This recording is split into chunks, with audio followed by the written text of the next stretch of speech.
Hi, it's so good to be here with you today. I actually got dressed and put lipstick on and then found out I did not have to use the video, which was even better because I've been at the office all day. So you know how that is. Put makeup on, then you put your mask on, then your makeup's all over the place. So today I think we are covering a very relevant topic, and that is how to get a proper finish on your restorations. So essentially, it doesn't matter how good your composite is or how good your lab is. If you don't get the polish on that final restoration, you know, it's all for naught. And it's almost the easiest part when you have the right finishing tools. So this is me and my partner in crime. We practice together every day, and we still usually speak to each other at the end of the day. He's amazing. He's a dentist, and then I get to do all the fun cosmetic things in our office, and I also do a lot of orthodontics. I try to make sure that the kids end up on his schedule as well as the TMJ patients. He can never figure out why the schedule is as it is, but one of these days he's going to be on to me, and then I'm going to have to, do my fair share.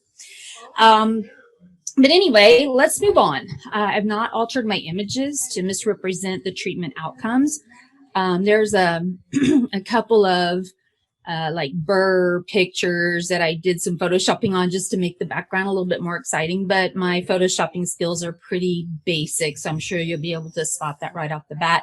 But I do not alter my patients at all. It is what it is. If you need to get in touch with me, I'm at morganjamie@hotmail.com, and I would love to hear from you anytime. So I'm all about kind of melding or marrying practicality and science, because I respect the science and I so appreciate all the fabulous research that is done on our behalf.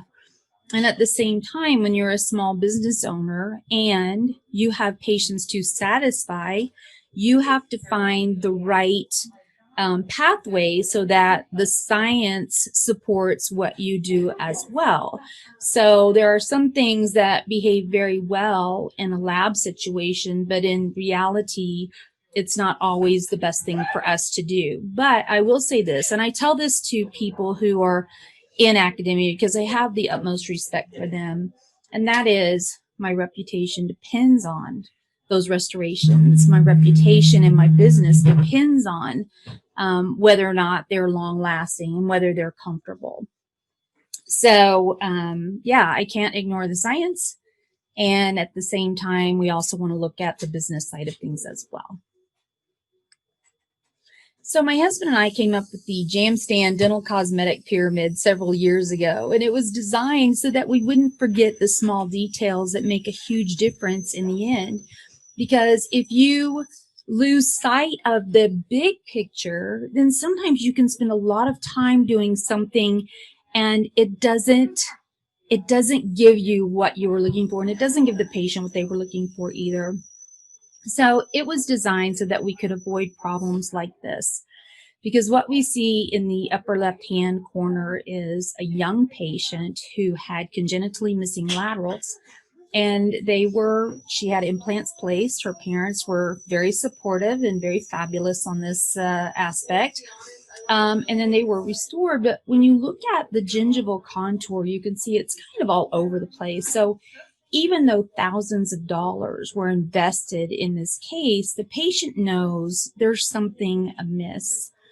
And then the other thing is just the crowns themselves. You can see they have way too much translucency. And this is kind of a simple fix. So I'm not sure why the crowns were not sent back to the lab, because let's just say for all practical purposes, nothing could be done with the gingival tissue. It just was what it was.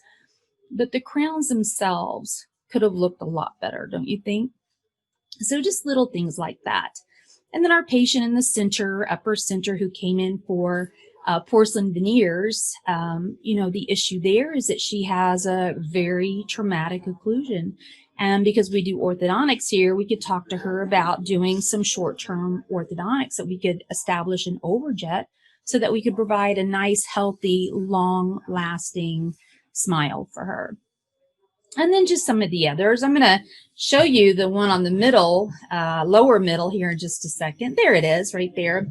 And, just to remind you that when our patients, our mature patients come in, and, I'm getting closer and closer to this age myself, we want to make sure that they are being served as well as any other patient in our practice. We don't want to make assumptions about what they might want or what they don't want. So just by asking the patient, what is it about your smile you don't like? Well, he doesn't like the color. He doesn't like the gold on that upper right central. He doesn't like the stain that's happening on the upper right lateral. And so the first thing we did, once he established the fact that he did not want a bridge or an implant, in fact, he didn't even want a new flipper. He wanted me to work with the flipper that he had. We just started out with the very basics of cosmetic dentistry, which is to bleach. And for those of you who are non-believers, I got to tell you that 97% of patients who bleach will have successful results. So it allowed me to go in and change out the composite on the lateral. It allowed me to take the gold off the lingual of the central and replace it with a nice, pretty white composite, and then to do a shallow prep on that same tooth and put composite on it. So essentially, he has a composite crown, but it's going to serve him well. It's going to be very long lasting. And then because he did not want a new removable partial denture / flipper, I just took it to the lab, into my lab, and I reduced the prosthetic tooth, and I placed the same composite on the prosthetic tooth so that everything matches. Everything matched. So whenever you're thinking, I don't think that patient's going to bleach out, give it a try. You've really got nothing to lose, and the patient doesn't have anything to lose either. Sometimes you have to extend the bleaching time. We know that not everybody's going to bleach in that, 10 to 14 days. Some patients have to bleach for weeks, some even months, but some of them are perfectly fine with that option. So the dental cosmetic pyramid, the Jamstand dental cosmetic pyramid, is bleaching as the very foundation. And when we bleach, we also want to look at, do they have any orthodontic needs? Not all adults will say, yes, sign me up for that, but a fair amount of them will, whether it's brackets and wires or whether it's clear aligners. And we make our own clear aligners in the office. So if they're a minor tooth movement case, they really are a minor tooth movement. Otherwise, we try to get them to consider brackets and wires just because things are more predictable. I'll put it that way. And then there's perio. When we talk about perio, it's not periodontal disease. It is it's cosmetic perio, so it's the fun stuff. It's gingival recontouring and gingival grafting and crown lengthening. So these are the things that really put the icing on the cake when we're doing restorative dentistry. And then up at the top is the restorative aspects. When we follow the pyramid, by the time we get to restore, our job is really easy. You remember the patient I just showed you?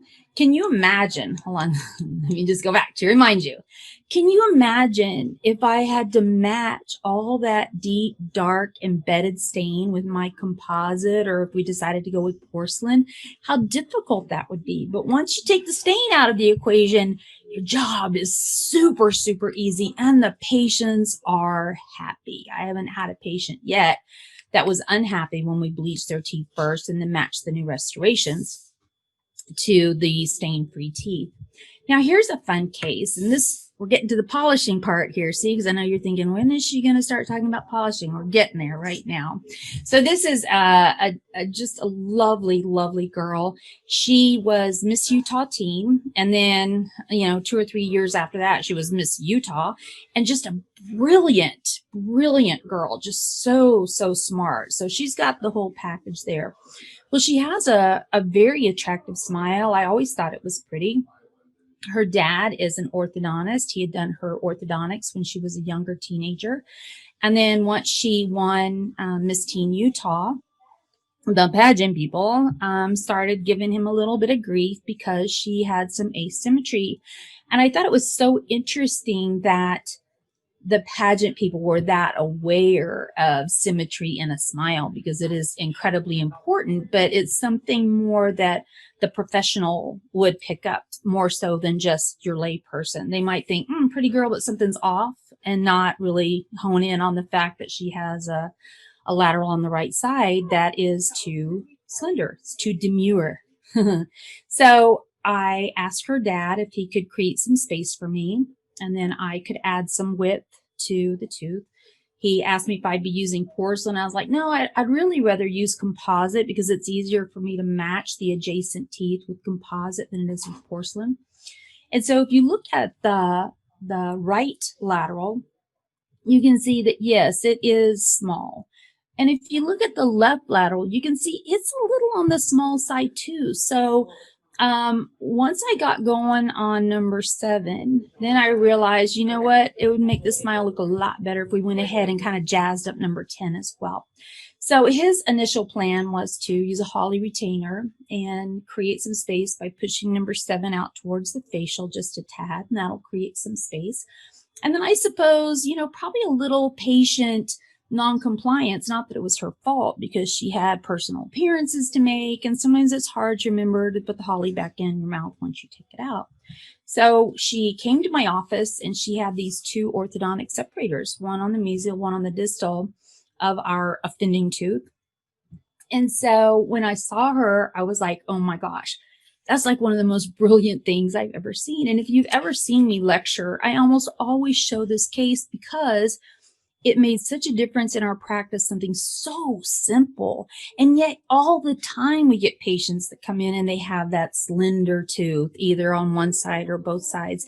And this is the perfect way in a matter of 2 to 3 days to create the space that you need to add composite, right? Now, since we have her all magnified there and everything, you see all the scratches on her teeth? Well, this is one of the things that we want to be careful of when we take brackets off of patients, is we don't want to get in such a big hurry that we forget, you know, these are their teeth for life. And when we, you know, leave some scratches, and I love him, so please don't think I'm throwing, you know, rocks at this glass house, because he is an amazing specialist. But I see this a lot. I've always seen it. I mean, when I graduated from dental school, I worked with a general dentist who also did orthodontics, and he would send his assistant in there with a diamond burr to take the adhesive off, and it would just drive me crazy. And so we want to make sure that when we take adhesive off teeth after orthodontics, go in there with something a little milder, like a 48L. I use that whenever I'm adjusting composite veneers, whether it's anterior veneers or posterior restorations.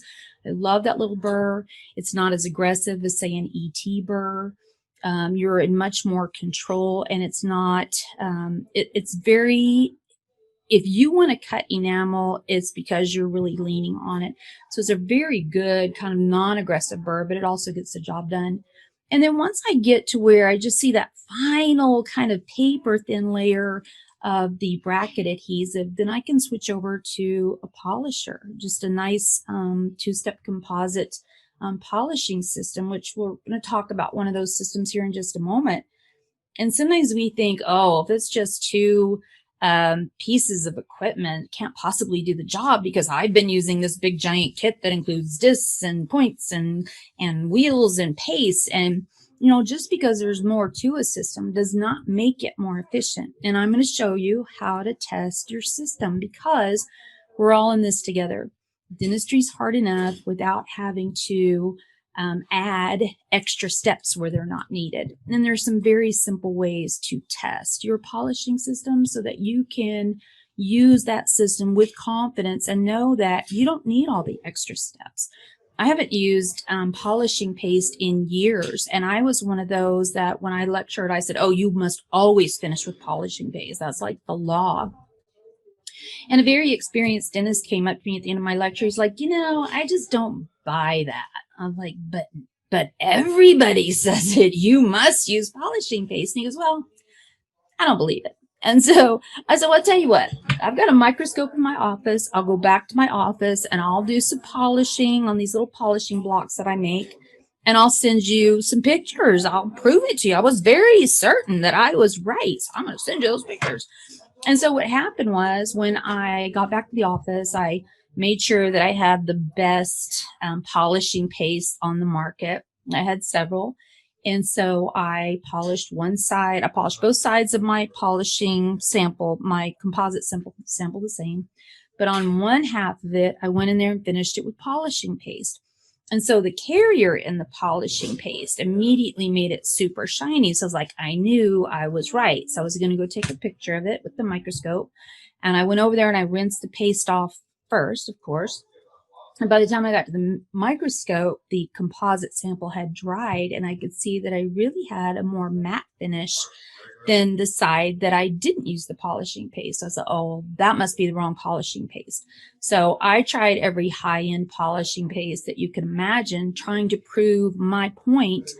And what I found by doing this very simple exercise is that I'd been adding a step that I did not need. And not only did I not need it, it was actually making my composites duller than if I hadn't used them at all. So be very careful with those. But I'll show you a way to try it, because you may be like me, we're like, no, it's the law. There's got to be some sort of punishment if I don't use a polishing paste. So we'll get to that in just a minute. But anyway, back to this. Make sure that if you are taking brackets off or you're working with a specialist and you see kind of some of that scratchiness, give him a 48L. I mean, those are the best burrs on the planet for removing adhesive and also for adjusting veneers. That's what I use all the time, every single day, and they're very, very mild. So here we go. We're going to take out one of the separators. We're going to take one of the separators and I'm going to very quickly wrap some Teflon tape, because, if you take out an orthodontic separator and you don't put something in there almost right before your eyes, that space will close. So I'm going to leave the other one in there for the meantime.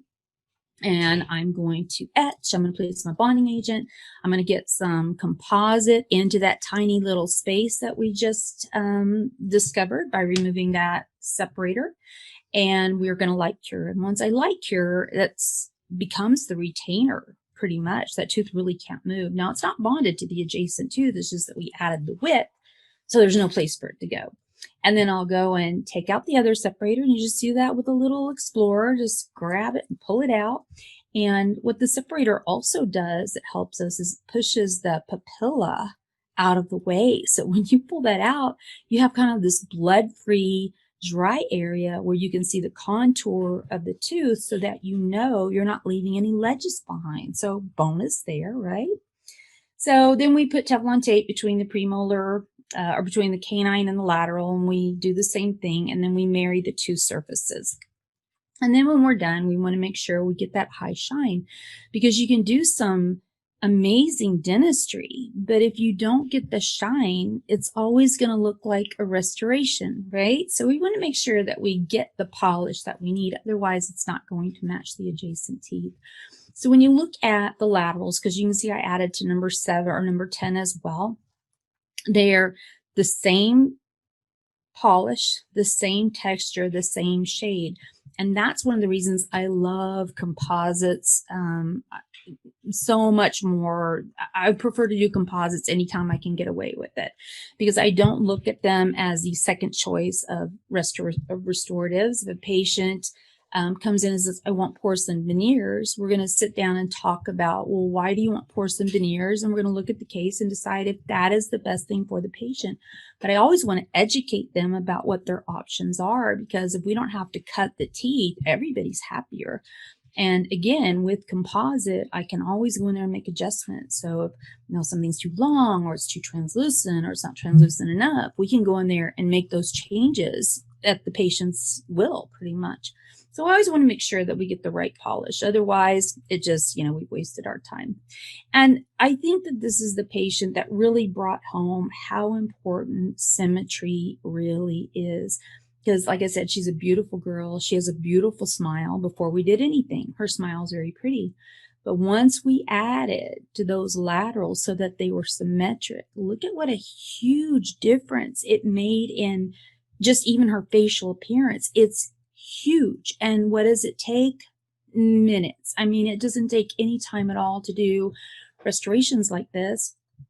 And from a business standpoint, what you're investing in your materials is very, very small in comparison to, what you're receiving from the patient. And then also the patients appreciate it because they are less expensive than porcelain veneer. So that works for them as well. But I've never looked at composites as my backup date to the prom. I read so many articles where a dentist will say patient couldn't afford porcelain, so we did composite. And to me, and then they always kind of like, well, that's not what I really wanted to do. And I think that's unfortunate. I think when you learn how to do composites, I think you're going to fall in love with them. And part of learning to do composites is getting the right texture and the right shine, the right polish on those restorations. So let's talk about zirconia for a minute, and then we're going to go back and talk about composites because, it's hard to pull me away from that. But zirconia it's like that miracle material we were looking for a long time because they're strong and they're aesthetic, and that makes them a smart restorative, and it makes us smart for using them. And now that they can incorporate some translucency into the zirconia, we're seeing more and more of anterior aesthetic cases being done with zirconia. So just an FYI, did you know that 73% of dentists remove only what is required to provide adequate occlusion and acceptable contact areas? Now, I don't know how much more you'd want to. I'd be like, yeah, what's required? That's what we're going to do, right? We're not going to go above and beyond that. But this is just kind of interesting tidbits from one of the CR reports that I was reading. And so one of the things that has really come to light is they are saying don't glaze your restoratives, your zirconia restoratives, because a polish is better. And then when you check the occlusion, you're going to also do a really good polish wherever you did the adjustment, so that you want to make sure that it's not detrimental to the opposing occlusion. Because what they were saying was that a glazed zirconia restoration is actually harder on the opposing dentition than a polished zirconia, that the glaze wears off pretty quickly and then it presents a very rough surface. So 6% also adjust the axial anatomy and 19% make no adjustments at all. Who are those 19%? And what labs are they using? Either they're perfect when they go down, or they just don't care. They're like, you learn to live with it, right? We all have an ex that sometimes we'd like to say that to, though, right? Hey, you'll get used to it. So when adjusting zirconia, we want to use a rubber abrasive cut, point, or wheel, not a diamond. And I know that we tend to reach for our diamonds because they're fast, right? Zirconia is hard. So we think, let's just bring out a big old coarse diamond and we'll start the adjustment process and then we'll polish it. Well, what can happen is, number one, if you use a coarse diamond, in fact, if you use anything other than a fine diamond or a diamond that is specifically designed to be used on on zirconia, because those have proprietary diamond ingredients, special ingredients that protect the zirconia. But if you go anything harder than a fine, you can stress the zirconia and create issues that will, show up later on. So it traumatizes the zirconia when you use a coarser diamond. So only use a diamond when you need significant adjustment. And I was talking to my husband about this yesterday, and he goes, it's not that I need significant adjustment very often, but every once in a while I do. I was like, well, what if you needed it every time? And he goes, then I'd be looking for another lab, or I'd be looking for a better impression technique or a better way to do bite registration. So there were some things there attached to why would we ever need to do a significant adjustment, correct? So this is one of those cases. This is a bridge, of course, that, fractured, so we replaced it. But lucky me, we kept the bridge so I could go in there and use it for to test out the different polishing systems that we have. And so you can see, just look at the striations on this. Can you see them right there? Those little scratchy marks? Yeah. You can say, well, that's part of the microanatomy. Well, not exactly. That's not what the lab put in there, but certainly something that apparently we put in there when we used our diamonds, something a little bit harder than obviously a fine diamond. So if you are using something else, something harder, and you go to polish and you see these scratch marks in there, just remember, you should bring it down a notch or two. Okay. So, and of course, any zirconia restorations in your office that either the patient disappeared or they broke or you remade them or whatever, keep those and use them, because periodically new systems will come out and you're going to want to test that system on the zirconia itself. And when you do things in the lab, you get a better idea of what really works, because in the mouth, everything looks like it works, right? And you get, there's going to be some water, saliva, something in there that's going to make just about everything look shiny. But when we do it in the lab where things really are dry and we have good lighting and we're looking directly at this restoration that we polished, it really tells us how our systems are behaving. And if you've got one that isn't doing the job, then look into another one and then do side-by-side comparisons. Because sometimes you'll think, oh, I bet there's something better out there. And somebody will say, yeah, go with this system here, and you'll automatically switch over and you'll never look back. When in reality, you might have something that's not even doing as good a job as the one you had before. So always test them in the lab. And it's so easy, so easy. But if you have to use a diamond, use a fine grit diamond. And preferably in a friction grip, low speed handpiece, an electric handpiece, that is. Now, not everybody has the means to go out and change out all their handpieces. So I think the message here is slow it down. Use water, okay? Because we don't want to create internal issues with the zirconia, because it's like a miracle restorative, and yet if we don't treat it right, it'll come back to haunt us. I'm pretty sure of that. So anyway, almost all the articles that you read, they'll be like, oh, I use my electric handpiece and I use the diamond in my friction grip and so forth. But not everybody has the means to do that. So don't feel pressure. Just, I think the message there is to slow it down and be careful and use a lighter touch. An electric handpiece is more effective than an air driven. I didn't say that, but I read it over and over and over again. So I don't know why that is, but maybe because you have more control of the rotations per minute of the burr itself. I would guess that would be it. So we want to run the handpiece at about 20,000 RPM with water.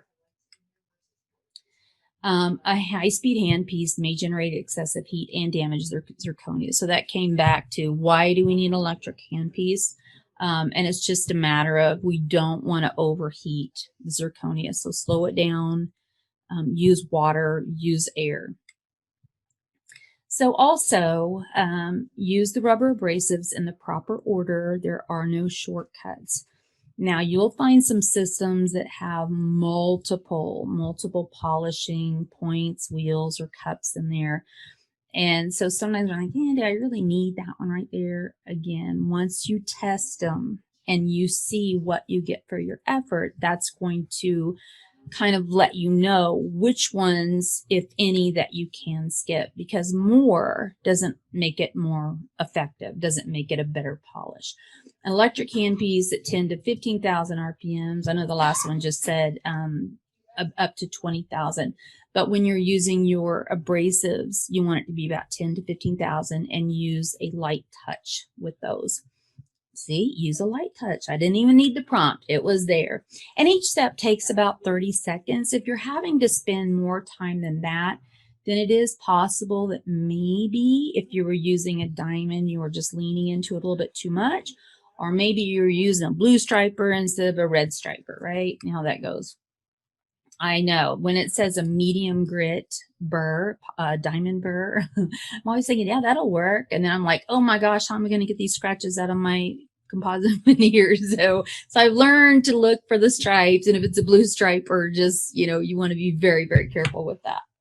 So the importance of polishing is, first of all, the new rules. Zirconia should not be glazed. When I was approached about this a couple of years ago, I was like, I don't know how many dentists are not going to have their restorations glazed because we're so accustomed to that. It just seems natural. Yeah, I want it glazed. You know, it's baked in the oven. It's going to be harder. Well, in reality, you know, the more I read and the more restorations we've done, the more I see why it's important not to glaze those zirconia restorations, because the glaze wears off quickly, and then the resulting rough surface is very damaging to the opposing dentition. And it can also be rough or irritating to the patient's tongue. So, and that's one thing, is when you polish, you know, go ahead and have the patient go over it with their tongue and see, is it smooth enough for you? It should be. I mean, that shouldn't even be an issue, but it's always nice when the patient says, oh yeah, it feels great. So a properly polished zirconia retains its polished surface indefinitely, whereas a glazed one will not. See, a little FYI there. So let's look at some of the polishers that we have at our disposal. I mean, there's a gazillion of them, but one of the problems that I've had with any system, polishing, burr system, whatever, is that storage, the packaging. I mean, how many of you have gotten a big bag of burrs like this? And you know, they just come in a little bag with a zip tie on them, right? From the supplier. And so what do? Do you take the little wax balls off of them and automatically sterilize all of them? Because they're not sterilized. And you know, and then when you sterilize them before you use them, well, you know you're going to lose some of its cutting action, right? So that's a little bit of an issue. I've on more than one occasion, I've had these little plastic bags be left out or thrown away with the box that the supplies came in. So, because they kind of just get lost in the corner of the box. So I always want to be careful with those. Then we have these little systems right here, and these are nice because we can take these and they're designed for us to put them into the shaker and then take them right to the autoclave. But the thing is, I don't always use every burr in that little burr block. And yet I'm still obligated to sterilize it because it was exposed to the aerosols in the room when we were working on the patient. And so you end up with a lot of dull burrs. And not only that, but when they go through autoclave, they get the salts kind of built up into the grooves and so forth. And then you have to, you know, clean them up again. So we always want to make sure that the aesthetics of our burrs, you know, if our patients look back and take a look at our equipment, they don't want to see any salts baked into the burrs. It looks like, you know, questionable stuff there. And then also, you know, I've gotten them in these little packages right here. Can y'all see my pointer?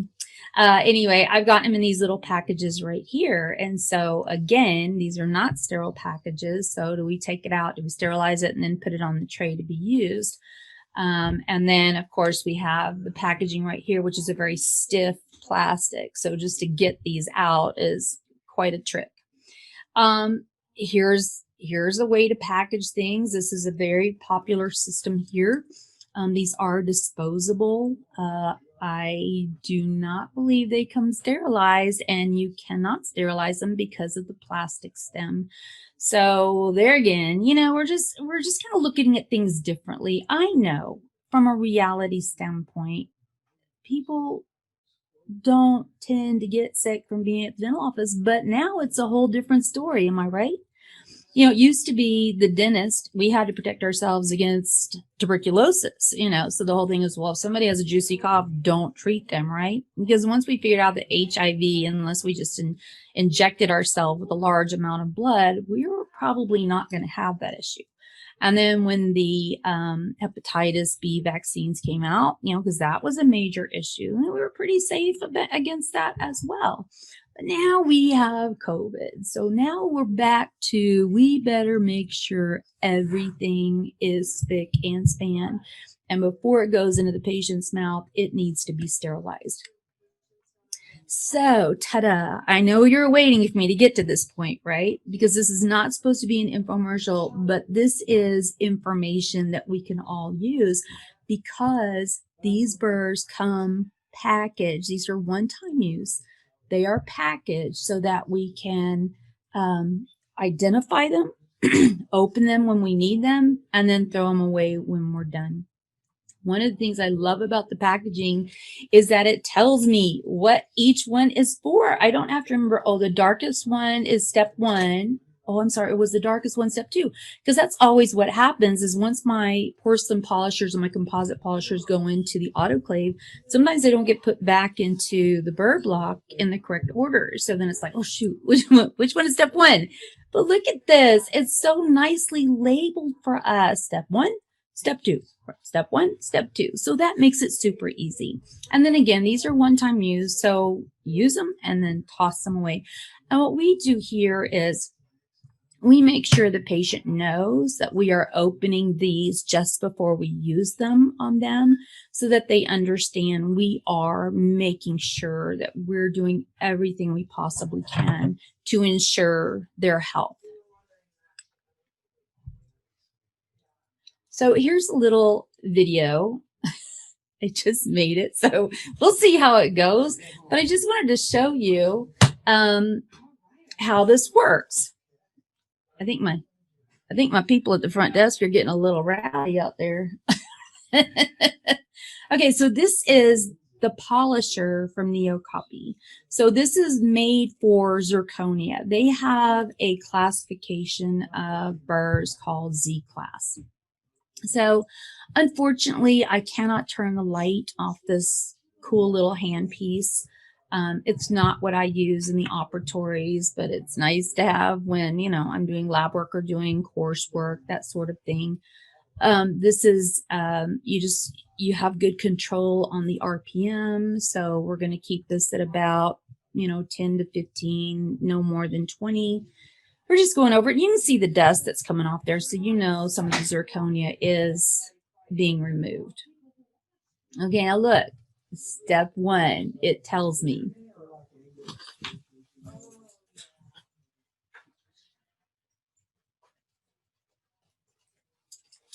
So that's step 1. We're going to use the cup. And I like the cups because they cover more area. Y'all hear me just telling them to pipe down. So I like the cups. They cover more area, but if you have a lot of tertiary anatomy in that restoration, you might need to switch over to a point. Okay. And even in the literature, it says the cups and the wheels are more efficient than the points. But at the same time, sometimes you will need to pull out a point. But look at the labeling on that. Step 1, step 2. It's just, and if we don't use them, then we make sure that they're put away. So we're not wasting anything. If I don't need the point, I'm not going to use the point. Okay. So super easy. Again, about 30 seconds with each of the steps. So step 1, step 2. So it's about a minute's time. Doesn't take us any time at all. But I wanted to show you, just the 2 different shapes, the cup versus the point. Okay, there we go. And what we're looking for is a nice shine. Now, this bridge that was in our lab, it comes in handy because anytime somebody introduces a new polishing system and they're in my office saying, man, this is the best thing you've ever seen, it's like, yeah, I'll try it. And if it works, then I'll buy more. But if it doesn't prove it to me outside of the mouth, it's never going to prove it to me inside the mouth. So that's kind of how I operate. And, you're going to have some abandoned restorations in your office somewhere. We have a little drawer full.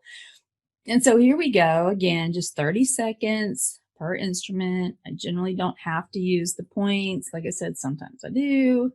So we're just going to put the final polish on this. Okay. And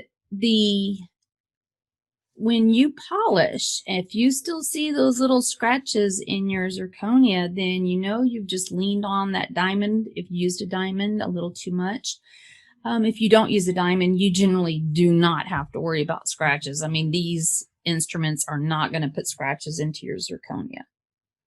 And again, the burrs that are designed to adjust zirconia they have a proprietary formula for their diamonds.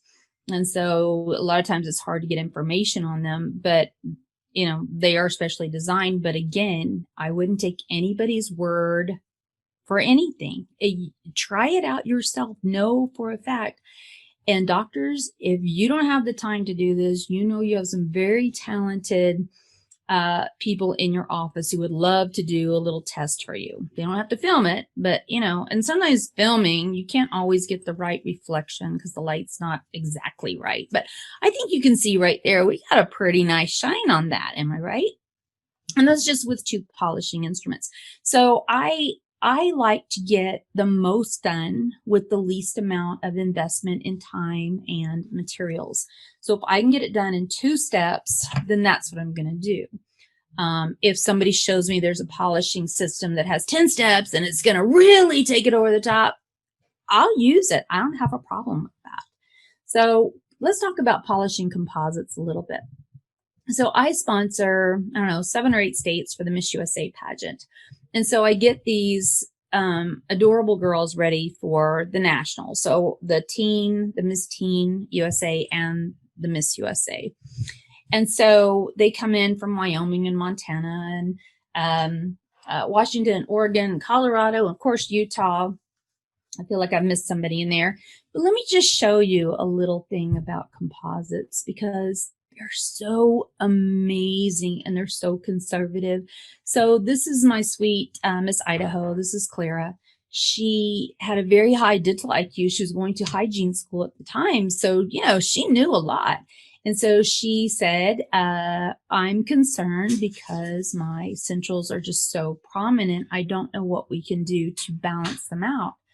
So after giving it a little thought and going through the cosmetic pyramid, right? Because as soon as these girls notify me that they have won their pageant, I send bleach to them right off the bat. And it's usually the Opal Go trays because they're pre-filled and they can, you know, we don't have to take impressions or anything like that. So we get them bleaching immediately so that by the time I meet them, they're done with their bleaching and we can move on to whatever the next steps are. So what I suggested to her was, let's do some gingival recontouring. Let's kind of open up the laterals and the canines and the premolars a bit so that they look longer. Now, we're not going to be exposing anything that wasn't supposed to be exposed to begin with. It's just Mother Nature got a little bit lazy. So, and by the way, she's had ortho. So this is a post-orthodontics. I didn't do the ortho, but you know, it's a nice result. So we did the gingivectomy and then we did some bonding. So we added some facial composite, some veneers to the laterals, but we also did some very slight, very thin veneering on 8 and 9 as well. And then we also closed that golden triangle, the black triangle between 8 and 9.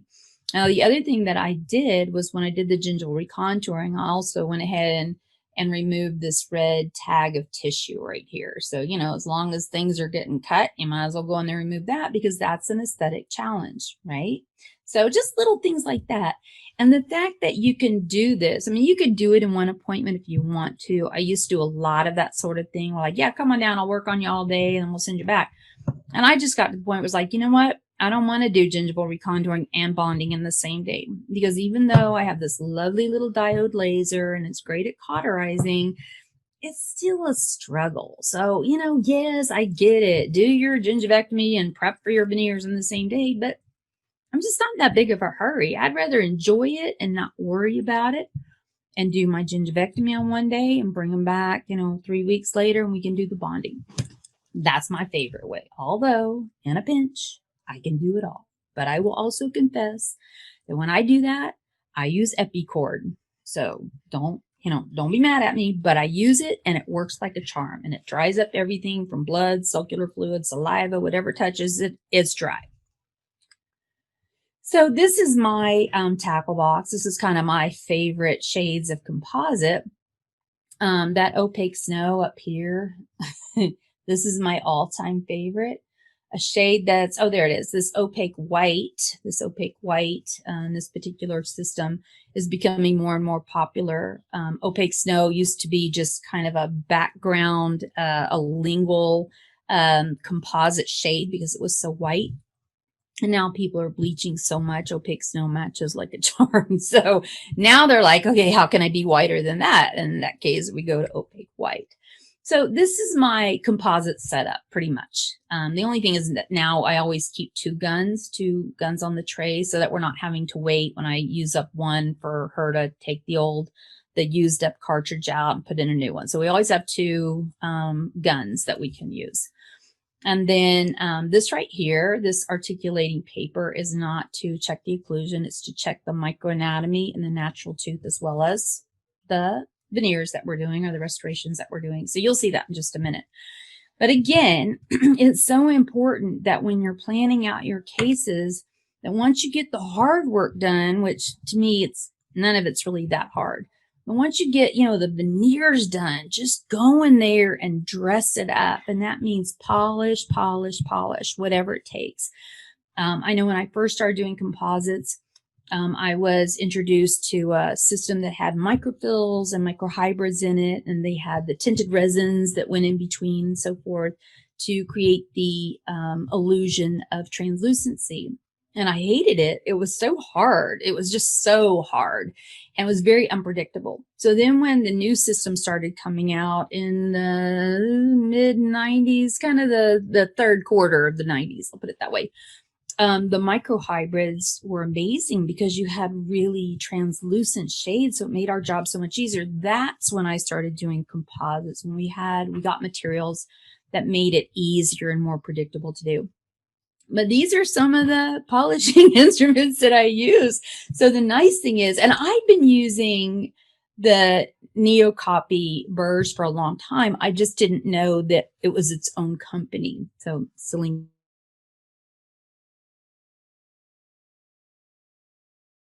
Idea of these burrs being pre-packaged in a box. That way we always know how many we have and when we need to reorder. So these used to sit on the room, on the counter where I usually work until COVID hit, and then everything got up and there's nothing on the counters anymore. But we just mark a medium blue. Now I know when I see a blue stripe, I know what that means. It means medium. And if I want to polish out a bunch of scratches, just go for that medium burr. But these are nice if you've overbuilt something and you just really need to quickly, decrease the bulk. So you can use a medium, but then go back over it with your fine and then your ultra fine.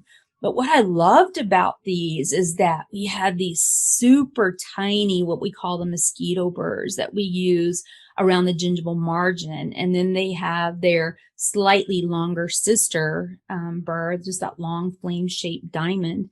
And so when I started seeing that NeoCopy had like polishers, the composite polishers and the zirconia polishers and the special zirconia burrs, I was like, well, knock me over with a feather. Who knew? I thought it was just these burrs that I'd accidentally happened across, quite some time ago. And we've just been using them in our practice for quite some time. Now, these little guys right here, these are my discs. I have traditionally used Brasseler, but I have recently switched over to Super Snap by Shofu, just because Brasseler makes excellent products.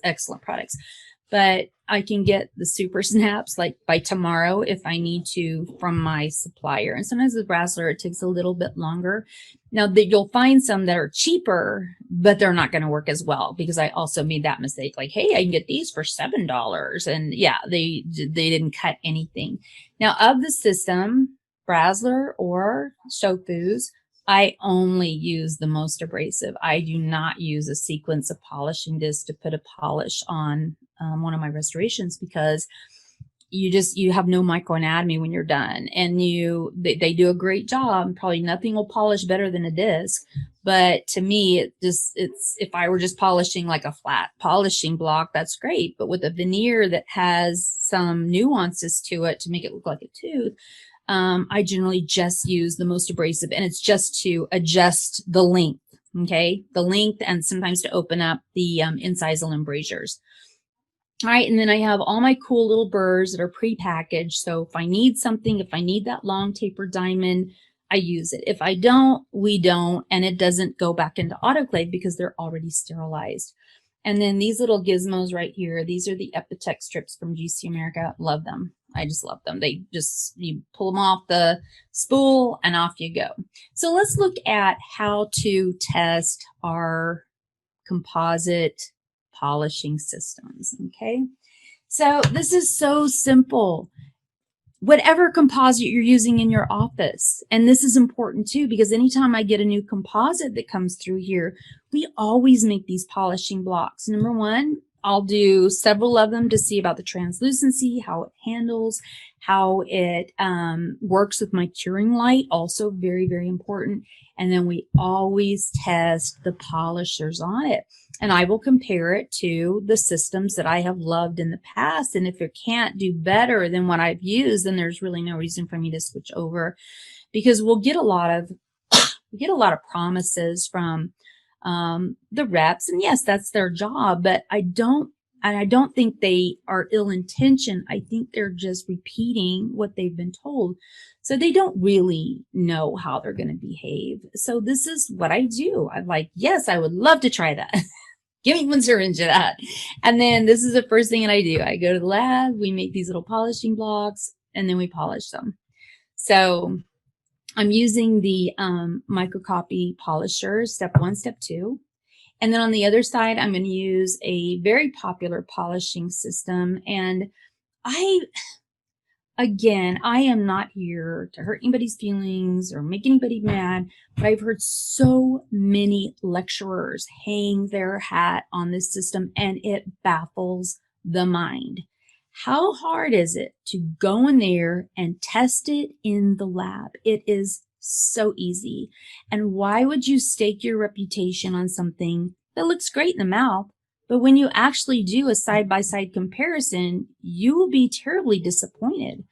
And these are, as far as I know, and think packaging may have changed, but these are not pre-sterilized. They are not individually wrapped.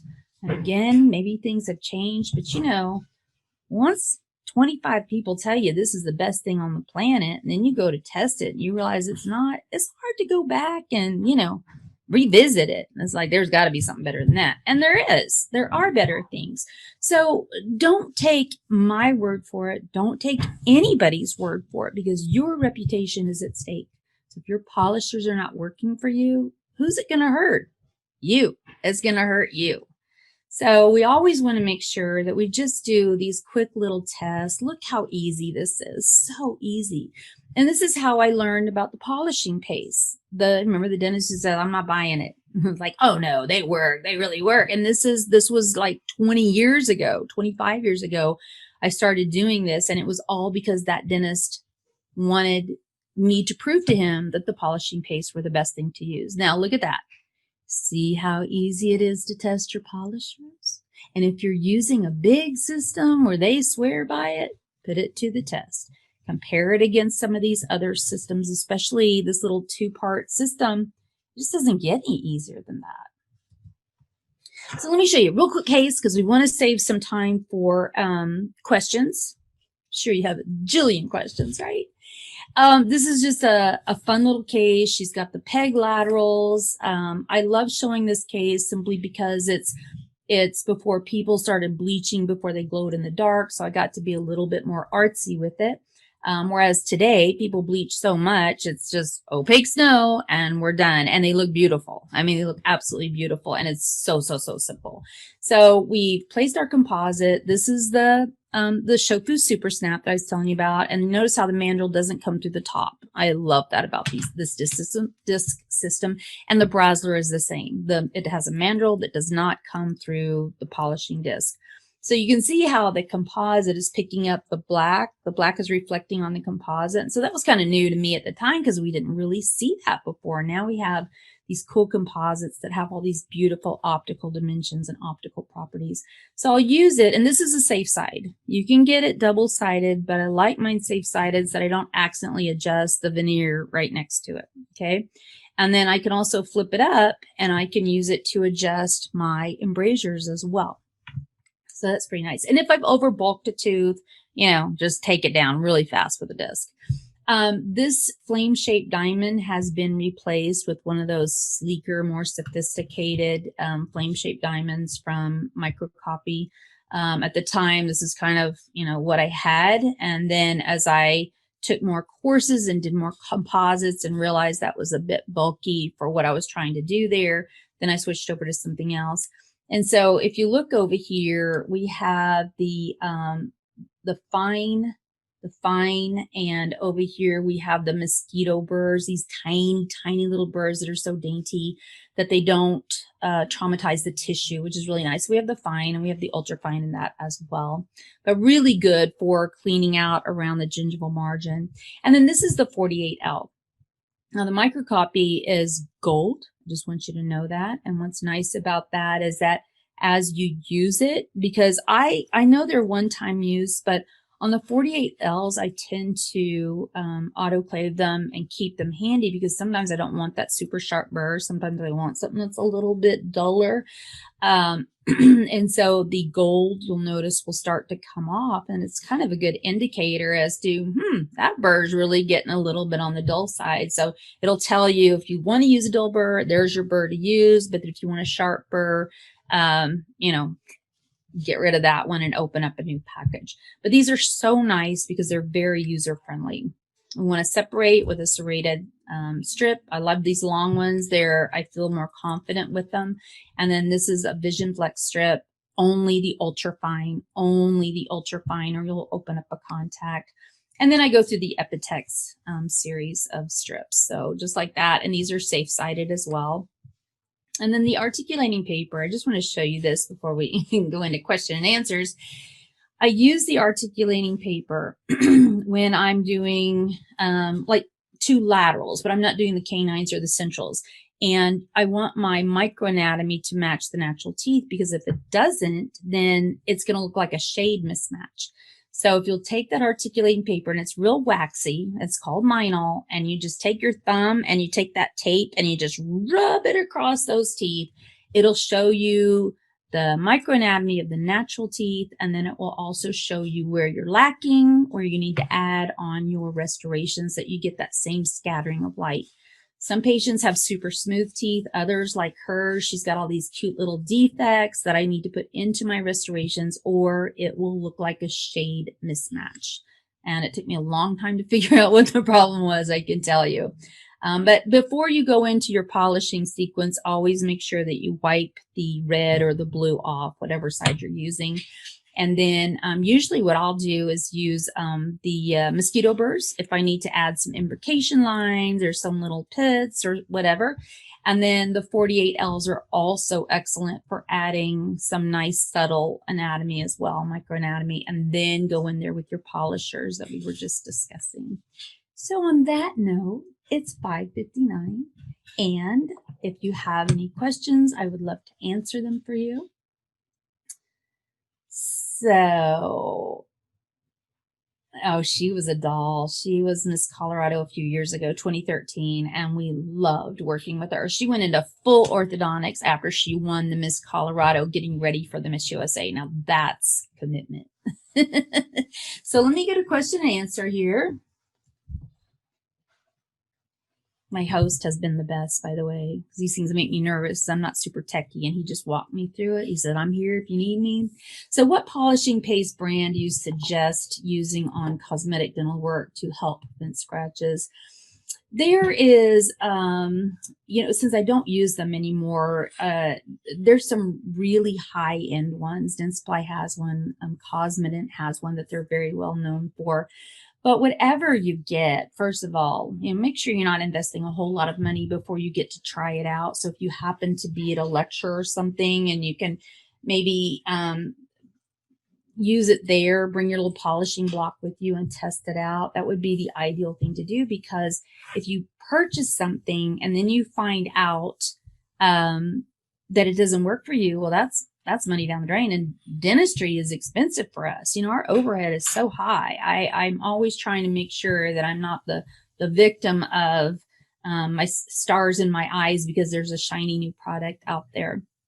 So, maybe ask one of the dentists in your building, or somebody that, hey, you got some polishing paste? Because I could really use some, so I could try it out before I buy it. And, sometimes you can ask your supplier and they may be able to arrange for you to get a sample. So do rubber polishers get cold sterilization? That's a good question, because we don't want to put them in the autoclave, because if they don't have a metal stem, they don't autoclave. But now I get where you're coming from, because sometimes we need to reuse. I understand that 100%. So I would put them in cold sterile before I use them again. But just be really careful. I mean, our cold sterile is, when you're using it right, it's going to kill the bugs, that's for sure. And I don't want to sound like I am saying, yes, by all means, cold sterilize them, but I know where you're coming from, and you can cold sterilize just about anything. So does that answer your question, hopefully? And do I have any trouble with composite staining around the margins? Well, Katina, let me just tell you something about composites staining around the margin. That it is that extra attention you pay when you are polishing the proximal walls that will keep the margins from staining. And when you're using the right polishing instruments and you get that high shine on your composites, the stain will not adhere to them. Another thing that I do, and I love doing this, is we always bleach our patients before we do veneers on them. So after we do veneers, whether it's porcelain or whether it's composite, we provide strips for them. These are the sheer white strips. These are from Chow Group, because they wrap around on the facial and the lingual. And so when you deliver bleach from the lingual of the veneers, that tooth is going to stay nice and white, and it's also going to get rid of any stain that might be accumulating around your margins.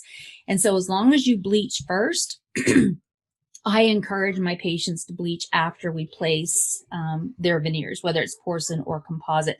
But oftentimes it just has to do with gaining a little bit more experience on getting the right polish. And I will say this about the cups that we were just discussing: because they have a larger diameter and they have a flexibility to them, they'll just wrap right into your facial embrasures to make sure that you're getting a nice shine right there. And they also go up next to the gingival tissue without traumatizing the gingival tissue.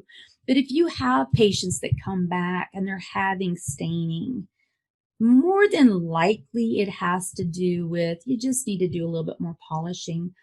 Sometimes patients will come in and, they might be a really big red wine drinker or something, and not that is absorbed by the composite, but sometimes it will show me where I didn't do enough adjusting at the margin of that veneer. And so that's where my 48L is extremely helpful. Just go in there and zip, and you'll get rid of the stain, and you'll also be smoothing out the composite. So that's what we do.